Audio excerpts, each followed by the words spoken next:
Hello guys, Dhenu આયુર્વેદામાં આપનું હાર્દિક સ્વાગત છે। તો આજે આપણે જાણીશું શેરડી ખાવાના ફાયદા। હવે આપણે પ્રશ્ન થશે કે શેરડી ખાવી જોઈએ કે શેરડીનો રસ પીવો જોઈએ। શેરડી કેમ કે બીજી ઋતુમાં મળતી હોય છે ને શેરડીનો રસ પણ બીજી ઋતુમાં મળતો હોય છે। તો શેરડી પણ આપણા શરીર માટે એટલી જ ગુણકારી છે કે જે તેનો રસ શેરડી ચાવીને ખાલી આપણે સેવન કરવાનું હોય છે ને તેનો રસનું સેવન કરવાનું છે। બંનેનો ગુણ સરખો જ આપણને મળતો હોય છે, પરંતુ તે જે મશીનમાંથી નીકળતી હોય છે શેરડીનો રસ, તે કરતાં જે આપણે શેરડી ચબાઈને જે આપણે ચાઈને શેરડી ખાઈએ તેના ગુણ ખૂબ વધારે પ્રમાણમાં હોય છે। તો આપણે તે ગુણની હજી વાત કરીએ। શેરડીની અંદર ભરપૂર માત્રામાં પ્રોટીન્સ હોય છે, કેલ્શિયમ હોય છે, zinc, vitamin B, vitamin C, vitamin D, fibre ભરપૂર માત્રામાં હોય છે, આયરન હોય છે, પોટેશિયમ જેવા વિટામિન્સ અને મિનરલ્સ ભરપૂર માત્રામાં શેરડીની અંદર જોવા મળે છે। શેરડી આપણા શરીરના હેલ્થ માટે ખૂબ ફાયદાકારક છે, કારણ કે તેમાં નેચરલ સુગર છે। ના કોઈ કેમિકલ, ના કોઈ એસેન્સ કે કોઈ બી સુગર નથી, તેમાં નેચરલ ઈશ્વરે તેમાં ખાંડ મૂકી છે। તેની જે મીઠાશ છે તે ઈશ્વરે મૂકી છે, અને તે મીઠાશ જો આપણા શરીરની અંદર જાય તો આપણા શરીરમાં ખૂબ વધારે પ્રમાણમાં ફાયદાકારક થતા હોય છે। ત્યારે બજારમાં સરસ મજાની શેરડી મળવા જ લાગી છે, તો આપણે શેરડી લાવીએ, તેને સાફ કરીને આપણે તેનું સેવન કરીએ। પરંતુ એક એવો પ્રશ્ન થશે કે શેરડીનું સેવન બધા જ ન કરી શકે। વૃદ્ધ લોકોને દાંત ન હોય, કાં તો દાંત દુખતા હોય, દાંતમાં કોઈ પીડા થતી હોય તો તે શેરડીનું સેવન ન કરી શકે। નાના બાળક પણ ન કરી શકે, ખાલી જે યુવાન લોકો હોય તે જ લોકો ખાલી શેરડીનું સેવન કરી શકે। અને જો શેરડીનો રસનું સેવનની વાત કરીએ તો નાના બાળકથી લઈને વૃદ્ધો સુધી બધા જ તે શેરડીના રસનું સેવન કરી શકે છે। ખાલી આ નાનકડી વાતમાં જ ખાલી લોકો સેવન નથી કરી શકતા, બાકી બધા જ લોકો માટે શેરડી પણ એટલી ફાયદાકારક છે અને શેરડીનો રસ પણ એટલો ફાયદાકારક છે। તો જે પણ કોઈ લોકો શેરડીને ન સેવન કરી શકતા હોય, તે ન ચાવી શકતા હોય, તે લોકો શેરડીનું રસનું સેવન કરીને જો ચાવી શકે, તે અત્યારે હાલની સિઝનમાં શેરડીનું સેવન ખૂબ વધારે પ્રમાણમાં કરવું જોઈએ, કારણ કે જે હાલની જે ઋતુ છે, જે એ ઋતુમાં જો શેરડીનું સેવન કરવામાં આવે તો તે આપણી પાચન શક્તિને ખૂબ વધારે પ્રમાણમાં મદદગાર સાબિત થાય છે। તે આપણા શરીરમાં ખૂબ વધારે પ્રમાણમાં ઉર્જા આપવાનું કામ કરે છે, કારણ કે તેમાં ગ્લુકોઝ છે વધારે પ્રમાણમાં, અને તે ગ્લુકોઝ આપણા શરીરના અંદર જઈને તે આપણા શરીરની તાકાત આપે છે, એકદમ આપણે ઇન્સ્ટન્ટ શક્તિ આપે છે, ઇન્સ્ટન્ટ ઉર્જા આપવાનું કાર્ય કરે છે। આ શેરડીનું સેવન કરવાથી એ શેરડી આપણા શરીરમાં ડિટોક્સનું કાર્ય કરે છે, તે આપણા શરીરમાંથી ખરાબ પદાર્થોને બહાર નીકાળે છે, અને તે આપણા શરીરને એકદમ સંતુલિત કરે છે અને એકદમ સ્વસ્થ બનાવવામાં મદદગાર સાબિત થાય છે। જે પણ કોઈ લોકોને લીવર સંબંધી સમસ્યા છે તેમના માટે તો ખૂબ સારું છે, કારણ કે તે આપણા શરીરમાં ઇલેક્ટ્રોનિક સંતુલન જાળવી રાખવામાં ખૂબ વધારે પ્રમાણમાં મદદગાર સાબિત થાય છે। તે આપણી ઇમ્યુનિટી સિસ્ટમ એટલે કે રોગપ્રતિકારક શક્તિને મજબૂત બનાવવામાં ખૂબ વધારે પ્રમાણમાં મદદરૂપ સાબિત થાય છે। અને શેરડી આપણા હાડકાં માટે તો કેટલી ફાયદાકારક છે, કારણ કે તેમાં ભરપૂર પ્રમાણમાં કેલ્શિયમ ભર્યું છે, તે કેલ્શિયમનો ભંડાર છે। અને જો આપણા હાડકાંને મજબૂત કરવું હોય, આપણી માંસપેશીઓને, આપણી સ્નાયુઓને જો મજબૂત કરવી હોય, આપણા શરીરમાં કોઈ બી પાર્ટ્સમાં આપણે જો દુખાવો ન રાખવો હોય, તો આપણા શરીરમાં ભરપૂર પ્રમાણમાં કેલ્શિયમ રાખવું જોઈએ, અને ભરપૂર પ્રમાણમાં કેલ્શિયમનો ભંડાર છે આ શેરડી। તો આપણે શેરડીનું સેવન ચાવીને ખૂબ વધારે પ્રમાણમાં સેવન કરીએ, અને જો આપણે ચાવીને શેરડીનું સેવન કરીશું તો આપણા દાંત મજબૂત થશે, દાંતના મસલ્સ મજબૂત થશે, અને આપણા પેઢા પણ મજબૂત થશે, અને જેટલા પણ દાંતમાં જેટલા પણ કચરો છે, કીટાણુ છે, તે બધા જ મરી જશે, અને આપણા દાંતના પેઢા અને આપણી દાંત અને આપણા દાઢ બધા જ ખૂબ વધારે પ્રમાણમાં મજબૂત થવાના છે। અને આ શેરડીનું જો આપણે સેવન કરીશું તો આપણા સ્કિન ઉપર, આપણી ત્વચા ઉપર એક કુદરતી ચમક લાગવા લાગશે। આપણા સ્કિન ઉપર જે ખીલના ડાઘ, કાળા ધબ્બા, ડાર્ક સર્કલ જેટલું બી છે ને, એ શું છે, આપણા ફેસ ઉપર, ફેસના એક નાના સ્પોટ સુધી હિમોગ્લોબિન નથી પહોંચતું, આપણું લોહી ત્યાં સુધી નથી પહોંચતું, એટલા માટે આ થઈ રહ્યું છે। અને જેવું આપણે શેરડીનું સેવન કરીશું, તેનો રસ આપણા પેટમાં જશે, એટલે શું કરશે, તે ડિટોક્સ કરશે, તે આપણા શરીરને એકદમ શુદ્ધ બનાવવાનું ચાલુ કરશે। આપણા શરીરમાં જ્યાં પણ કચરો છે, જ્યાં પણ કોઈ નળીમાં એક ઝીણો કચરો છે, તેને ચોખ્ખું કરવામાં મદદગાર સાબિત થશે।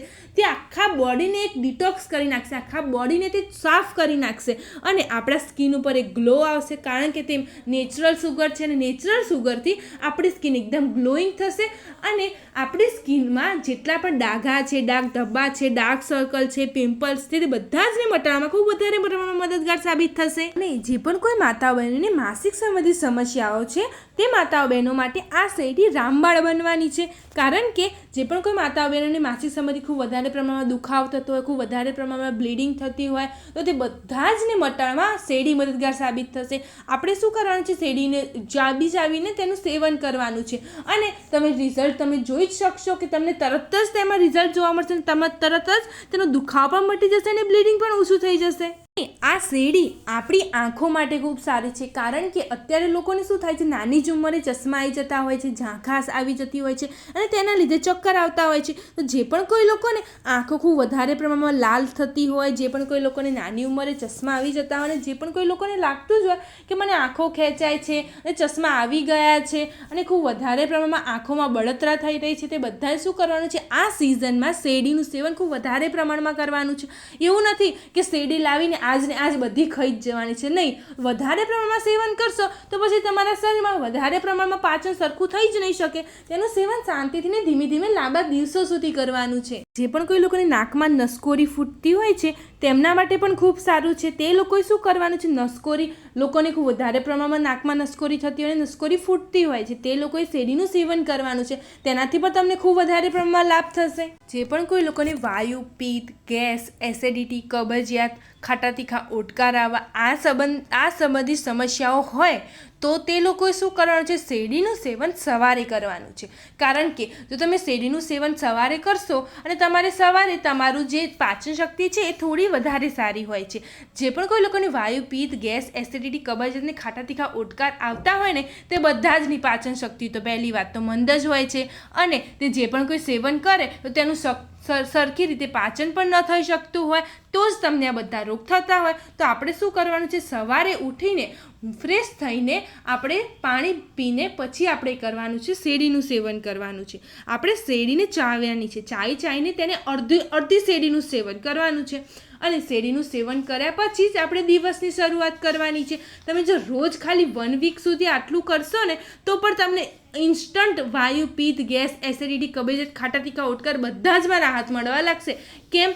કારણ કે તેમાં નેચરલી સુગર છે, તે જે નેચરલી સુગર છે ને તે તમારા પિત્તને એકદમ શોષી લેશે, વાયુને શોષી લેશે. તમારું પિત્ત જો શોષાઈ જશે તો વાયુ થવાનો જ નથી અને જે વાયુ હશે જ તો પણ તેને શોષી જ લેશે.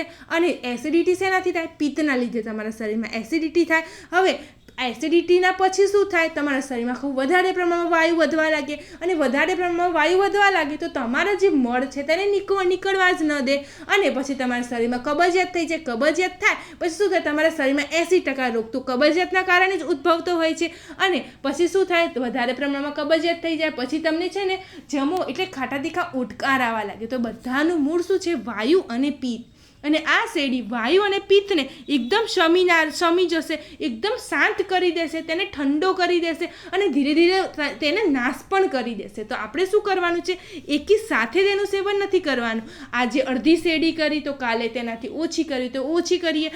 ધીમે ધીમે 1 વીક સુધી તેનું સેવન કરવાનું છે. તમને ઇન્સ્ટન્ટ રિઝલ્ટ જોવા મળી જશે. તમને કબજિયાતમાં પણ રાહત રહેશે, વાયુ, પિત્ત, ગેસ, એસિડિટી, ખાટા તીખા ઓડકાર બધા જમાં રાહત મળવાની છે. હવે આપણે વાત કરીએ આપણા બાળક. તો બાળક માટે પણ આ શેરડી ખૂબ ફાયદાકારક છે, પરંતુ આપણા બાળકને જો નવા દાંત આવતા હોય તો તેમને શેરડીનું સેવન બિલકુલ નથી કરવાનું. કેમ? કારણ કે નવા દાંત આવે છે તે પૂરા મજબૂત થયા ન હોય અને શેરડી ચાઈને જો સેવન કરે તો દાંત હલવા પણ માંડે અને દાંત જો હલતા હોય તો પણ આપણે સેવન નથી કરવાનું. તો તેમને આપણે સેવન બિલકુલ નથી કરવાનું. તેમને શું કરવાનું છે, જ્યારે શેરડીના રસની સિઝન આવે ત્યારે શેરડીના રસનું સેવન કરવાનું છે. અને બીજી વાત કે વૃદ્ધોને ભલે એમને દાંત સ્ટ્રોંગ હોય, ભલે એમની ઉંમર થઈ ગઈ હોય, તેમની એજ થઈ ગઈ હોય તો પણ એમના મોઢામાં જો દાંત હોય અને સ્ટ્રોંગ હોય ને તો પણ આપણે ત્યાં શેરડીનું સેવન કરવા બિલકુલ નથી દેવાનું. કેમ? કારણ કે જો શેરડી એકદમ હાર્ડ ફોર્મમાં આપણને અત્યારે મળે છે અને એ હાર્ડ ફોર્મથી જો એ ચાવવા જશે અને એમને જો કોઈ બીજી તકલીફ દાંતમાં થઈ જશે તો ખૂબ વધારે પ્રમાણમાં તેમને પેઇન થશે, તે પીડા તેમનાથી સહન નહીં થાય અને ઉંમર થાય, એમની એજ ખૂબ વધારે પ્રમાણમાં વધે તો પછી શું થાય, ભલે ને દાંત સારા આવે પરંતુ લોંગ ટાઈમે આવી કોઈ હાર્ડ ફોર્મ વસ્તુ જો ચાવવામાં આવે ને તો તરત જ દાંત પડવા માંડે અને દાંત ઢીલા થઈ જાય અને તેમના જે મસલ્સ હોય, તેમની જે જબડું હોય તેના મસલ્સ ઢીલા જ થઈ ગયા, ભલે ને તેમના મોઢામાં દાંત ભલે ને હોય, પરંતુ જે દાંતના પેઢાના જે સ્નાયુઓ જે મસલ્સ હોય ને તે નબળા પડી ગયા હોય, અને જે શેરડી ચાવે તો પછી વધારે પ્રમાણમાં નબળા પડી જાય. એટલા માટે આપણે વૃદ્ધોને શેરડીના રસનું સેવન અવશ્ય કરાવવાનું છે. અને બાળક થોડા એજ થઈ જાય, થોડા મોટા થઈ જાય કે તેમના દાંત કમ્પ્લીટ થઈ જ ગયા છે સ્ટ્રોંગ, પછી તેમને સેવન કરાવવાનું છે. અને જુવાનોને તો બને તેટલું શેરડીનું સેવન ખૂબ વધારે પ્રમાણમાં કરવાનું છે. કારણ કે જો શેરડી મશીનમાંથી નીકળે ને ત્યારે તેનો રસ બને, અને તેમાં તેના કેટલાય ગ્લુટીન્સ, કેટલાય ગ્લુકોઝ, કેટલાય વિટામિન્સ, કેટલાય આયરન એ બધા નાશ પામી જતા હોય છે મશીનના કારણે. અને આ શેરડી તો નેચરલ જ મળતી હોય છે, તેમાં કોઈ નાશ પામવાની ક્ષમતા જ નથી.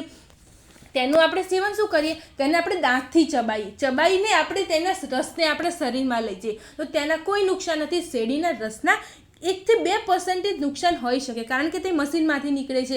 નીકળતા વેત તેનું સેવન કરી દેવું જોઈએ. જો 2 થી 5 મિનિટ પણ લેટ થઈએ તો તે આપણા શરીરમાં ફાયદાથી કરતાં નુકસાન વધારે પ્રમાણમાં કરવા લાગે છે.